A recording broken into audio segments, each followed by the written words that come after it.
Meanwhile, it is all about the consumer continuing to show tremendous confidence. Today, personal income and spending numbers came in much better than expected, reflecting not just a strong but confident consumer. Joining me now to discuss Burt Flickinger. He is the managing director for Strategic Resource Group. Scott Martin is back with us. Burt, I love you because you're the guy who goes out there. You dive into those, when they have out the pins with all the clothes. You jump in there, you pull them apart, you're looking at thread count. You do it all. You know retail like nobody else, and you go around the world doing this.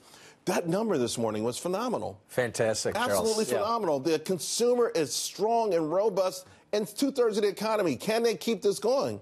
Yeah, and as Craig Ferran, you reported well last week, president of Walmart said because of higher employment, more hours, more wages, as you just referenced, people who were from poor families that had less money in prior years, couldn't afford to spend, are spending and really taking good care of themselves and their families with more money to spend. That's one thing I love about what's happening with this economy. We saw it in that Michigan sentiment number. The bottom 10% of incomes, one-third rather, went up 10% in confidence. Scott, it's interesting because my stock of the day is Abercrombie & Fitch, right? The stock is up huge, up over 21%, but another stock looked very compelling.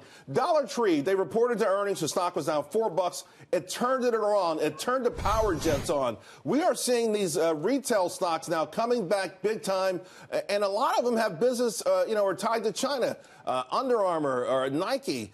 So far, it's so good for those shareholders in 2018.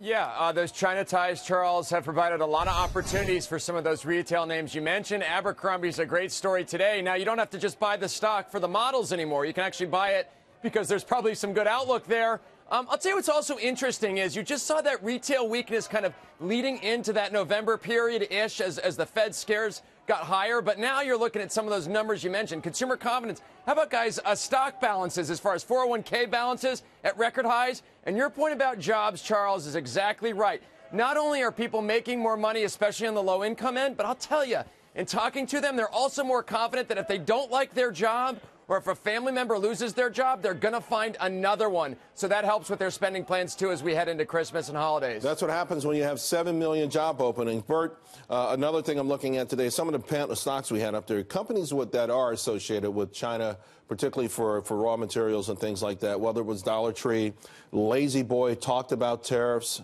and talked about maybe domestic production to offset that. Titan Machinery, they make farm equipment. Their farm business did very, very well. They acknowledged the tariffs, but they said offset by certain things in this country. So are the different offsets, including the great economy, enough to keep this economy going, to keep the farmers going, to keep the consumer going?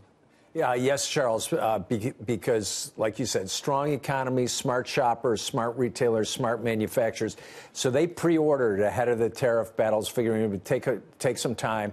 So they ordered 10, 12 months ahead of time. So is that why inventories are so high right now? Yeah, and the tariff effect has been de minimis. And just got back from where I teach retailing at Cornell. The engineering department there and key engineering colleges across the country roboticized, mechanized retail. So if the Chinese don't come across on tariff, we're going to onshore and produce in America. Real quick, is there one name that's really standing out to you right now? Off-price, like you said, the dollar stores, Dollar General, Burlington, Macy's is really coming on strong, too. I love Burlington.